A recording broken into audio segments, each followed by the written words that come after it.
നമസ്കാരം. ഒരല്പം പൈസ കിട്ടുമെങ്കിൽ സ്വന്തം അച്ഛനെയും അമ്മയെയും ഭാര്യയെയും ഭർത്താവിനെയും പോലും മാറ്റിപ്പറയാൻ മടിയില്ലാത്തവരായി കേരളത്തിലെ ഇടതുപക്ഷ നേതാക്കൾ മാറിയല്ലോ എന്നോർക്കുമ്പോൾ, ആ നിങ്ങളെ ഞങ്ങളൊക്കെ വിശ്വസിച്ചല്ലോ എന്നോർക്കുമ്പോൾ അവനവനോട് തന്നെ പുച്ഛം തോന്നുന്നുണ്ട് കേരളത്തിലെ ജനങ്ങൾക്ക്.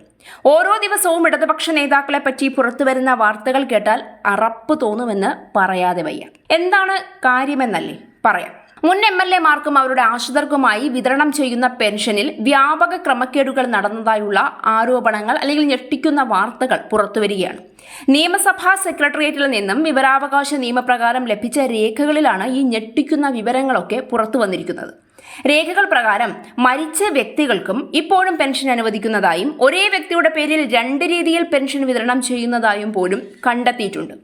അന്തരിച്ച മുൻമന്ത്രി KR ഗൗരിയമ്മ ഇപ്പോഴും പെൻഷൻ വാങ്ങുന്നു എന്നതാണ് അതിൽ ഏറ്റവും ശ്രദ്ധേയമായ ഒരു കാര്യം. അതുപോലെ വിവരാവകാശ രേഖകൾ പ്രകാരം മരണപ്പെട്ട മുൻ ദേവികുളം MLA ആയിരുന്ന S. സുന്ദരമാണിക്യം ഇപ്പോഴും പെൻഷൻ വാങ്ങുന്നുണ്ട്. ഇതേ സമയം തന്നെ അദ്ദേഹത്തിന്റെ മരിച്ചതായുള്ള രേഖകളൊക്കെ രേഖപ്പെടുത്തിക്കൊണ്ട് അദ്ദേഹത്തിന്റെ ഭാര്യ അന്നമ്മാളിന് കുടുംബ പെൻഷനും സർക്കാർ അനുവദിച്ചിട്ടുണ്ട്. അതായത് ഒരേ വ്യക്തിയുടെ പേരിൽ 2 തരത്തിൽ പെൻഷൻ നൽകുന്നു എന്ന് സാരം. അന്തരിച്ച സരോജിനി ബാലാനന്ദനും പെൻഷൻ ഗുണഭോക്തൃ പട്ടികയിൽ ഇപ്പോഴുമുണ്ട്. ഇത്രയും പറഞ്ഞ കാര്യങ്ങളൊക്കെ മരണപ്പെട്ടവരെ പറ്റിയാണ്. മരണപ്പെട്ടവർക്ക് വന്ന് ഞങ്ങൾ മരിച്ചില്ല അല്ലെങ്കിൽ ഞങ്ങൾ മരിച്ചു എന്നൊന്നും തെളിവുകൾ സമർപ്പിക്കാൻ കഴിയാത്തത് കൊണ്ട് അതിനെ നമുക്കൊരു പരിധി വരെ ഒരു ക്രമക്കേടിൻ്റെ പട്ടികയിൽ നിന്ന് മാറ്റി നിർത്തിയിട്ട് ഒരു പിഴവായിട്ടോ ഒക്കെ കണക്കാക്കി മാറ്റി നിർത്താം. പക്ഷേ ജീവിച്ചിരിക്കുന്ന ഇടതുപക്ഷത്തിലെ കരുത്തയായ ഒരു വനിതാ നേതാവിൻ്റെ പേരിലും ഇത്തരം ഗുരുതര ആരോപണം ഉയരുമ്പോഴാണ് ഇത് വെറും ഒരു ക്രമക്കേട് അല്ലെങ്കിൽ ഇതൊരു ആരോപണം മാത്രമല്ല, അതിന് പിന്നിൽ ചില വലിയ കൈകൾ കൂടി ഉണ്ട് എന്ന് മനസ്സിലാകുന്നത്. PK ശ്രീമതി ടീച്ചറുടെ പേരിലും ഗുരുതര ക്രമക്കേടാണ് നടക്കുന്നത്. PK ശ്രീമതി PR കൃഷ്ണൻ എന്ന മുൻ MLAയുടെ ഭാര്യ എന്ന നിലയിലാണ് കുടുംബ പെൻഷൻ വാങ്ങുന്നതായി രേഖകളിലുള്ളത്. എന്നാൽ നിയമസഭയുടെ ഔദ്യോഗിക രേഖകളിൽ PR കൃഷ്ണൻ എന്ന പേരിൽ മുൻ MLA ഉണ്ടായിരുന്നുവെന്ന യാതൊരു വിവരവുമില്ല എന്നതാണ് മറ്റൊരു കാര്യം. കൂടാതെ PK ശ്രീമതി ടീച്ചറുടെ ഭർത്താവ് E. ദാമോദരൻ നമ്പ്യാർ, ഈ വ്യക്തി സംസ്ഥാന നിയമസഭാംഗമായിരുന്നിട്ടില്ല എന്നും എല്ലാവർക്കും അറിയുന്നതാണ്. ഇതിനൊപ്പം ഒരിക്കൽ പോലും കേരള നിയമസഭാംഗമായിരുന്നിട്ടില്ലാത്ത പ്രൊഫസർ KM ചാണ്ടിയുടെ മകൾ ത്രേസ്യാമ്മ ചാണ്ടിക്ക് പെൻഷൻ അനുവദിച്ചതും ചോദ്യങ്ങൾ ഉയർത്തുന്നുണ്ട്. മുൻ തിരുവമ്പാടി MLA AV അബ്ദുറഹിമാൻ ഹാജിയുടെ 2 ഭാര്യമാർക്കും ഒരേ സമയം കുടുംബ പെൻഷൻ അനുവദിച്ചതായും വിവരാവകാശ രേഖയിൽ പറയുന്നുണ്ട്. ഈ വിവരങ്ങൾ പുറത്തു വന്നതോടെ നിയമസഭാ സെക്രട്ടേറിയറ്റിലെ പെൻഷൻ വിതരണത്തിൽ സമഗ്ര അന്വേഷണം വേണമെന്ന ആവശ്യം ശക്തമായിരിക്കുകയാണ്. അല്ല, അറിയാൻ പാടില്ലാഞ്ഞിട്ട് ചോദിക്കുകയാണ്. ഇതൊക്കെ സാധാരണക്കാർക്കാണെങ്കിൽ അറിഞ്ഞില്ല, കേട്ടില്ല, അല്ലെങ്കിൽ ഇതിനെപ്പറ്റി കൂടുതൽ അറിവുണ്ടായിരുന്നില്ല എന്ന് പറയാം. എന്നാൽ ശ്രീമതി ടീച്ചറിനെ പോലെ അത്യാവശ്യ വിദ്യാഭ്യാസവും കാര്യങ്ങളുമൊക്കെ ഉള്ള ഒരു ഉയർന്ന രാഷ്ട്രീയ പ്രവർത്തകയായ മന്ത്രിയായിരുന്ന വ്യക്തിക്ക് ഇത്തരമൊരു കാര്യം തൻ്റെ പേരിൽ നടക്കുന്നു എന്ന് അറിയാമായിരുന്നില്ല എന്ന് പറഞ്ഞാൽ എങ്ങനെ വിശ്വസിക്കാനാണ്? സ്വന്തം അക്കൗണ്ടിൽ തുക വരുന്നത് അറിയാമായിരുന്നില്ല എന്ന് പറഞ്ഞാൽ എങ്ങനെ വിശ്വസിക്കാനാണ്? പിച്ചച്ചട്ടിയിൽ കൈയിട്ട് വാരുക എന്ന് കേട്ടിട്ടേ ഉള്ളൂ. ഇടതുപക്ഷ നേതാക്കൾ അധികാരത്തിലിരുന്നപ്പോഴും അല്ലാതെയുമൊക്കെ കേരളത്തിൽ നിന്ന് കിട്ടാവുന്നതൊക്കെ അടിച്ചുമാറ്റി. ഇപ്പോൾ അധികാരം ഒഴിഞ്ഞു പോയതും ഉപ്പ് ചിരട്ടവരെ കട്ടുമുടിച്ചിട്ടാണ് എന്നും അയ്യപ്പന്റെ പണ്ടം പോലും കട്ടു എന്നുള്ളതൊക്കെ കേരളത്തിലെ ജനങ്ങൾക്ക് വ്യക്തമായി അറിയാം. പക്ഷേ ഈ പെൻഷൻ എന്ന് പറയുന്നത് സാധാരണ ആൾക്കാർക്ക് അല്ലെങ്കിൽ വളരെ ദയനീയാവസ്ഥയിലുള്ള കഷ്ടപ്പെടുന്ന മനുഷ്യർക്ക് അർഹതപ്പെട്ടവർക്ക് കിട്ടേണ്ടതാണ്. അതിൽ നിന്ന് കൈയിട്ട് വാരുന്നത് പിച്ചച്ചട്ടിയിൽ കൈയിട്ട് വാരുന്നതിന് തുല്യമാണ് എന്ന് പറയാതെ വയ്യ. അല്ല, ശ്രീമതി ടീച്ചറിന് സ്വന്തം ഭർത്താവിൻ്റെ പേര് അറിയാത്തതാണോ അതോ അറിയില്ല എന്നിനി നടിക്കുന്നതാണോ? ഏതോ ഒരാളുടെ പേരിൽ വ്യക്തിപരമായി താനുമായി മറ്റൊരു ബന്ധവുമില്ലാത്ത എന്ന് ഞങ്ങൾ വിശ്വസിക്കുന്ന ഒരാളുടെ പേരിൽ പെൻഷൻ കാശ് തട്ടിയെടുക്കുന്നു എന്ന് പറയുമ്പോൾ എന്താണ് കേരള സമൂഹം ഇതിൽ നിന്ന് മനസ്സിലാക്കേണ്ടത്? ഓസിന് കിട്ടിയാൽ ആസിഡും കുടിക്കും എന്നൊരു ചൊല്ല് കേട്ടിട്ടുണ്ട്. അത് ഇടതുപക്ഷ നേതാക്കൾക്ക് വേണ്ടി ഉണ്ടാക്കിയതാണോ എന്ന് തോന്നിപ്പോവുകയാണ്. ഏതോ ഒരു മനുഷ്യന്റെ വിധവ എന്ന പേരിൽ കേരളം ഭരിച്ചിരുന്ന ഒരു മന്ത്രി പെൻഷൻ വാങ്ങുക എന്തൊരു വിചിത്രമായ കാര്യമാണ് എന്ന് ഓർക്കണം. കേരളത്തിലെ രാഷ്ട്രീയത്തിൽ അഴിമതി ആരോപണങ്ങൾ പുതിയ കാര്യമല്ല. അധികാരത്തിലിരിക്കുന്ന സർക്കാരുകൾക്കെതിരെയും മുൻ ഭരണാധികാരികൾക്കെതിരെയും കാലാകാലങ്ങളായി നിരവധി ആരോപണങ്ങൾ ഉയർന്നിട്ടുണ്ട്.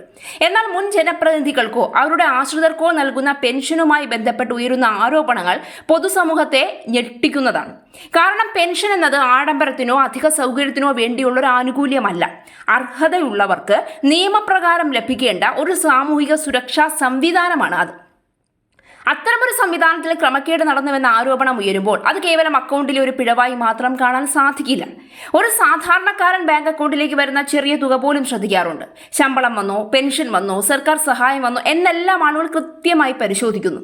അങ്ങനെ ഇരിക്കെ വർഷങ്ങളായി പൊതുപ്രവർത്തന രംഗത്തുള്ള സാമ്പത്തിക ഇടപാടുകളെക്കുറിച്ച് വ്യക്തമായ ധാരണയുള്ള ഒരാൾക്ക് തന്റെ അക്കൗണ്ടിലേക്ക് എന്ത് തുകയാണ് എത്തുന്നതെന്ന് അറിയില്ലായിരുന്നു എന്ന് പൊതുസമൂഹം എളുപ്പത്തിൽ വിശ്വസിക്കുമോ എന്ന ചോദ്യമാണ് ഉയരുന്നത്.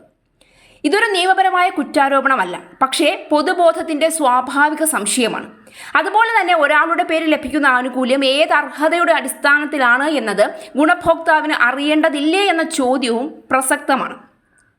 വർഷങ്ങളായ ഒരു തുക അക്കൗണ്ടിൽ എത്തുന്നുണ്ടെങ്കിൽ അത് എന്തിനാണ് ലഭിക്കുന്നത് എന്നറിയാൻ ഒരിക്കലും ശ്രമിച്ചില്ല എന്ന വിശദീകരണം പൊതുസമൂഹത്തെ തൃപ്തിപ്പെടുത്തുമോ? ഇവിടെ ഏറ്റവും പ്രധാനപ്പെട്ട കാര്യം മറ്റൊന്നാണ്. പെൻഷൻ എന്നത് പൊതുഖജനാവിൽ നിന്നുള്ള പണമാണ്. ആ പൊതുഖജനാവ് നിറയുന്നത് നികുതിദായകരുടെ പണം കൊണ്ടാണ്. ദിവസക്കൂലിക്കാരനും ഓട്ടോറിക്ഷ തൊഴിലാളിയും കർഷകനും ചെറുകിട വ്യാപാരിയും അടയ്ക്കുന്ന നികുതിയുടെ വിഹിതമാണ് സർക്കാർ ചെലവഴിക്കുന്നതെന്ന് സാരം. അതുകൊണ്ട് തന്നെ അർഹതയില്ലാത്തവർക്ക് പെൻഷൻ ലഭിച്ചിട്ടുണ്ടെങ്കിൽ അത് വെറും അക്കൗണ്ടിംഗ് പിശകായി കാണാനാവില്ല. അർഹതയുള്ളവരുടെ അവകാശത്തിലേക്കുള്ള കയ്യേറ്റം അല്ലെങ്കിൽ കടന്നുകയറ്റമായാണ് പൊതുസമൂഹം ഇതിനെ കാണുക. ഇടതുപക്ഷ രാഷ്ട്രീയം എല്ലായ്പ്പോഴും ഉയർത്തിക്കാട്ടിയിട്ടുള്ളത് സാമൂഹ്യ നീതിയും ദരിദ്രപക്ഷ നിലപാടുകളുമാണ്. ക്ഷേമ പെൻഷനുകൾ, പൊതുവിതരണം, സാമൂഹിക സുരക്ഷാ പദ്ധതികൾ എന്നിവയുടെ ഏറ്റവും വലിയ വക്താക്കളായി സ്വയം അവതരിപ്പിച്ച രാഷ്ട്രീയ പ്രസ്ഥാനമാണ് CPM നയിക്കുന്ന ഇടതുമുന്നണി. അത്തരമൊരു രാഷ്ട്രീയത്തിന്റെ ഭാഗമായ നേതാക്കളുടെ പേരിൽ തന്നെ പെൻഷൻ സംബന്ധിച്ച ഗുരുതര ആരോപണങ്ങൾ ഉയരുമ്പോൾ അത് രാഷ്ട്രീയമായും ധാർമ്മികമായും കൂടുതൽ ഗൗരവമുള്ള വിഷയമായി മാറും. കാരണം ഉയർന്ന ആദർശങ്ങൾ പ്രസംഗിക്കുന്നവർക്ക് ഉയർന്ന ഉത്തരവാദിത്വവും ഉണ്ടായിരിക്കണം. കഴിഞ്ഞ കുറേ വർഷങ്ങളായി കേരളത്തിൽ സ്വർണ്ണക്കടത്ത് കേസ്, ലൈഫ് മിഷൻ വിവാദം, എക്സാലോജിക് CMRL ഇടപാടുകൾ, മാസപ്പടി ആരോപണങ്ങൾ തുടങ്ങി നിരവധി വിഷയങ്ങൾ രാഷ്ട്രീയ ചർച്ചകൾക്ക് കാരണമായിട്ടുണ്ട്. ഓരോ തവണയും പ്രതിപക്ഷം ഉയർത്തിയ ചോദ്യങ്ങളെ ഭരണപക്ഷം രാഷ്ട്രീയ പ്രേരിതമെന്ന് അന്ന് വിശേഷിപ്പിച്ചു. എന്നാൽ ആരോപണങ്ങൾ ഒന്നിന് പിന്നാലെ ഒന്നായി ഉയരുകയും പൊതുജന വിശ്വാസത്തെ ബാധിക്കുകയും ചെയ്ത സാഹചര്യത്തിൽ പുതിയ ആരോപണങ്ങളെയും ജനങ്ങൾ കൂടുതൽ സംശയത്തോടെയാണ് കാണുന്നത്. പൊതുജീവിതത്തിലുള്ളവർ നിയമപരമായ ഉത്തരവാദിത്വം മാത്രമല്ല, ധാർമ്മിക ഉത്തരവാദിത്വവുമുണ്ട്. എനിക്കറിയില്ലായിരുന്നു, ഞാൻ ശ്രദ്ധിച്ചില്ല, ഓഫീസിലെ പിഴവായിരിക്കും തുടങ്ങിയ വിശദീകരണങ്ങൾ ചിലപ്പോൾ നിയമപരമായി പരിശോധിക്കാവുന്നതാണെങ്കിലും പൊതുജന വിശ്വാസം വീണ്ടെടുക്കാൻ അവ മാത്രം മതിയാകില്ല. കാരണം ജനങ്ങൾ നേതാക്കളിൽ നിന്ന് പ്രതീക്ഷിക്കുന്നത് കൂടുതൽ ജാഗ്രതയും കൂടുതൽ ഉത്തരവാദിത്വ ബോധവുമാണ്.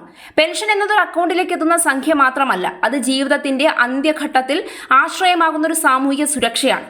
ഈ വിവാദം ഒരു വ്യക്തിയെയോ ഒരു പാർട്ടിയെയോ മാത്രം സംബന്ധിക്കുന്നതുമല്ല. കേരളത്തിലെ പൊതുഭരണ സംവിധാനത്തിന്റെ വിശ്വാസ്യതയും രാഷ്ട്രീയത്തിന്റെ ധാർമ്മികതയും സംബന്ധിക്കുന്ന ചോദ്യമാണിത്.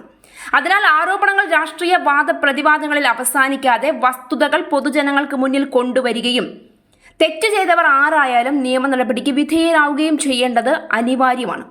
ജനങ്ങളുടെ പണവും ജനങ്ങളുടെ വിശ്വാസവും ഒരുപോലെ സംരക്ഷിക്കപ്പെടുമ്പോഴേ ജനാധിപത്യത്തിന്റെ പൊതുഭരണത്തിന്റെയും മൂല്യം നിലനിൽക്കും.